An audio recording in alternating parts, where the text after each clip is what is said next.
Hello everyone, ఎలా ఉన్నారండి? అందరూ బాగున్నారు కదా? Welcome back to Radhika Kalyan channel.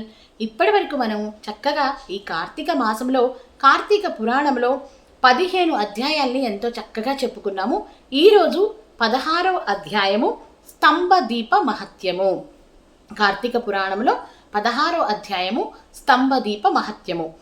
ఓ రాజేంద్ర, దామోదరునికి అత్యంత ప్రీతికరమైన ఈ కార్తీక మాసం నెల రోజులు నియమంగా తాంబూల దానం చేసిన వాళ్ళు మరుసటి జన్మలో భూపతులుగా జన్మిస్తారు.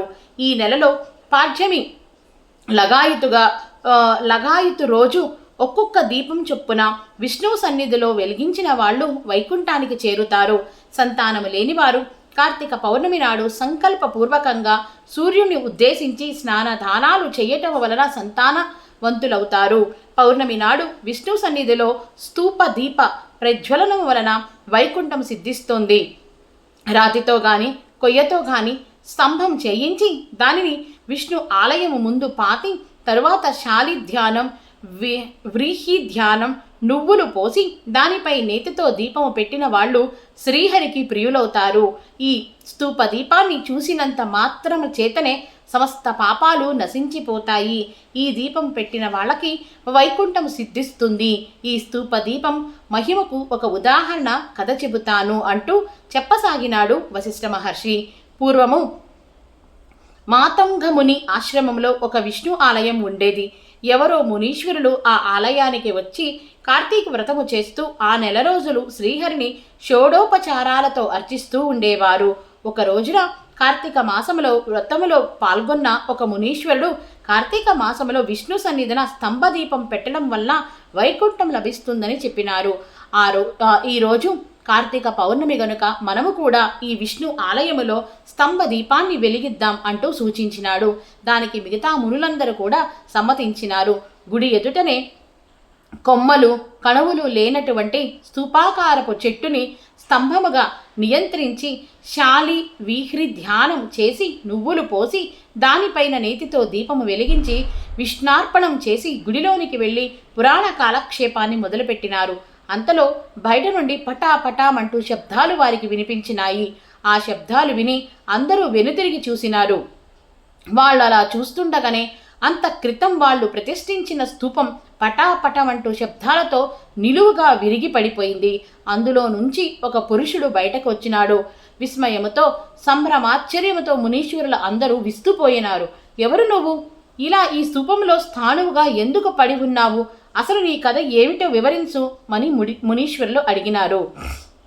ఓ మునీశ్వరులారా, నేను గతములో బ్రాహ్మణుడు అయి ఉండి కూడా వేద శాస్త్ర పఠనము గాని హరికథ శ్రవణము గాని తీర్థయాత్రలు గాని చేసి ఎరుగను. అపరిమిత ఐశ్వర్యము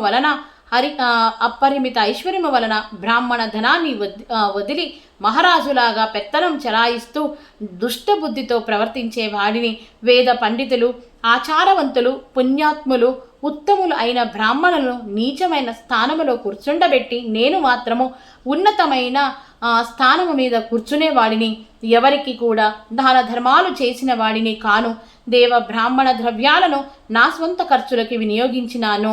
తప్పనిసరి అయినప్పుడు వాగ్దానం చేసేవాణ్ణే తప్ప ధనాన్ని ఇచ్చేవాణ్ణి కాదు. మాటను నిలుపుకునేవాణ్ణి కాను. ఫలితంగా నా మరణానంతరం నరకాన్ని చవిచూచినాను. 52 సార్లు కుక్కగాను, 10,000 సార్లు కాకిగాను, మరో 10,000 సార్లు తొండగాను, ఇంకొక 10,000 సార్లు పురుగుగాను, 1,000,000 జన్మలు చెట్టుగాను పడి ఉన్నాను. ఇలా గత 1,000,000 జన్మలుగా మొద్దులాగా పడి ఉన్న నాకు ఈ క్షణంలో పాప విమోచనం ఎలా కలిగిందో అర్థం కాకుండా ఉంది. కారణం ఏమిటో సర్వజ్ఞులైన మీకు తెలుసు. దయచేసి నాకు పురుషాకృతి రావడానికి కారణం ఏమిటో చెప్పండి అంటూ వేడుకున్నాడా పురుషుడు. అతని మాటలు విని ఈ కార్తీక వ్రత ఫలం యథార్థమైనది నాయనా, ఇది నిజంగా ప్రత్యక్ష మోక్షదాయకం. మన కళ్ళ ముందరే ఈ కొయ్యకు విముక్తి కలిగింది.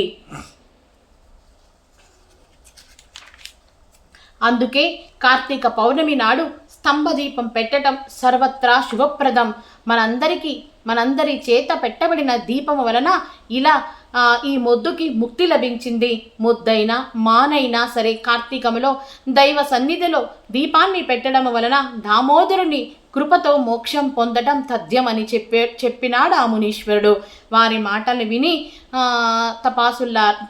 తపస్సుల్లారా, దేహి ఎవరు, జీవి ఎవరు, జీవుడు దేని చేత ముక్తుడవుతున్నాడు, దేని చేత బద్ధుడవుతున్నాడు, దేని చేత మనుష్యులకి ఇంద్రియాలు కలుగుతున్నాయి, దయచేసి వివరించండి అంటూ ప్రార్థించారు ఆ శాప విముక్తుడు.